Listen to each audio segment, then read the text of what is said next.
అన్నగారు నమస్కారం. ఆయన పిఎస్లో ఉన్నానా?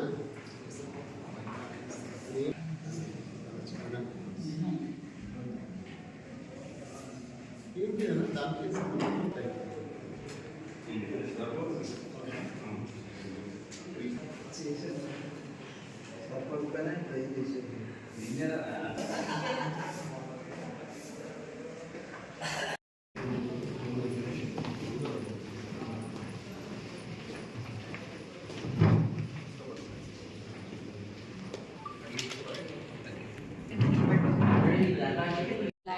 ఒక ఫార్చునర్ కార్ రియల్ ఎస్టేట్ వ్యాపారం చేసేటట్టుగా అతని యొక్క లైఫ్ స్టైల్ అనేది జరుగుతూ ఉన్నది.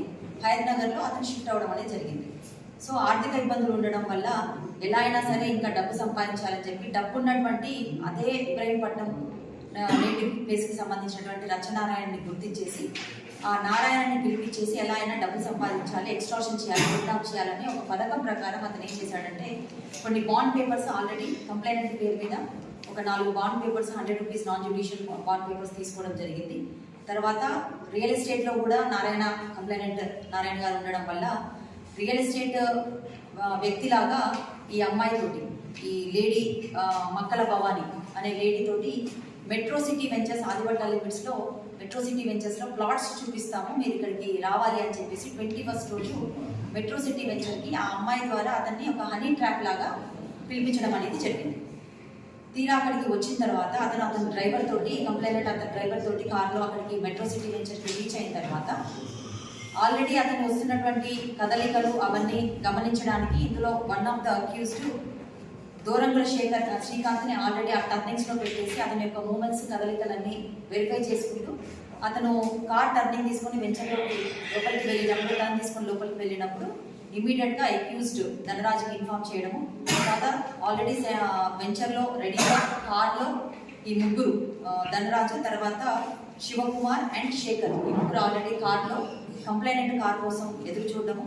అదే టైంగా కంప్లైనెంట్ కార్ రాగానే ఇమీడియట్గా వీళ్ళు ఈ ముగ్గురు వాళ్ళ కార్లోంచి దిగి కంప్లైనెంట్ కార్ రచనారాయణ గారి కార్లోకి వెళ్ళేసి డ్రైవర్ని తర్వాత ఇద్దరిని ఇమీడియట్గా ముసుగులు వేసేసి ఆ కార్లోకి చొరబడి వాళ్ళకి ఇమీడియట్గా డమ్మీ పిస్టల్ తోటి బెదిరించి కత్తి చూపించేసి అతన్ని అదుపులోకి తీసుకున్నారు.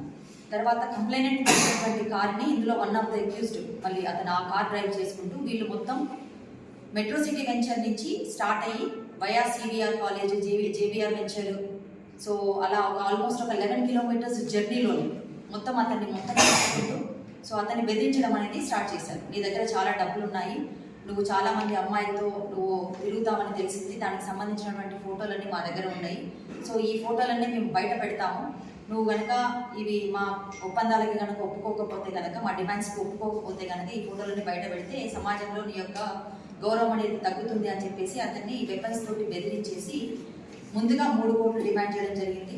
తర్వాత తన దగ్గర అంత లేదు అని చెప్పినప్పుడు మళ్ళీ 1 కోటి అడగడం జరిగింది.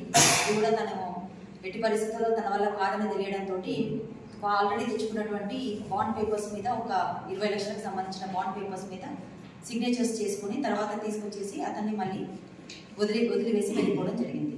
సో ఇందులో మనము ఈరోజు అందరినీ అదుపులోకి తీసుకున్నాము. ఈ 4 అక్యూజ్డ్ ఎవరైతే ఉన్నారో ధనరాజు, శేఖర్, శ్రీకాంత్, రాజు గారి ఆధ్వర్యంలో, తర్వాత ఎస్హెచ్ఓ ఆదిపట్ల అండ్ ఎస్ఐస్ రాజు, వెంకటేష్, తర్వాత గిరి, రవీందర్, ఉపేందర్, వీళ్ళందరూ సంతోష్, శివచంద్ర, కృష్ణ, సందీప్, సో వీళ్ళందరినీ 2 టీమ్ లాగా డివైడ్ చేసేసి ఇమీడియట్గా మనము టెక్నాలజికల్ సపోర్ట్ తోటి మా సిపి గారు ఎప్పుడు చెప్తా ఉంటారు, క్విక్ రెస్పాన్సివ్ టెక్నాలజీ అనేది బేసిక్ పోలీసింగ్ డ్యూటీ ఏదైతే ఉందో అది ఆల్వేస్ గివ్స్ గుడ్ రిజల్ట్స్ అని మమ్మల్ని ఎప్పుడు మాకు చెప్పడం జరుగుతూ ఉంటుంది. సో దాన్ని బేస్గా తీసుకొని మేము ఇమీడియట్గా టీమ్స్ని డిప్లాయ్ చేసుకొని మనం ఈ కేసుని అతి త్వరలో డిటెక్ట్ చేసి ఈ టీమ్స్ చాలా ఎఫర్ట్స్ చేసి వీళ్ళందరినీ అదుపులో తీసుకున్నందుకు అందరికీ ప్రశంసిస్తున్నాను. Thank you.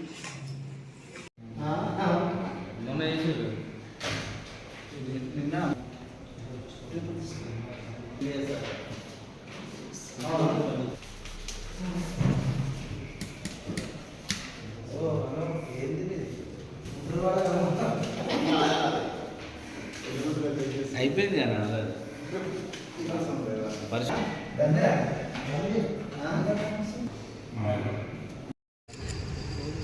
అని ఇంత కష్టపడడానికి ఒక రివార్డ్ అయిపోతుంది సార్ వాళ్ళకి. అది మాత్రం అడుగుతుంది రివార్డ్ రేపటి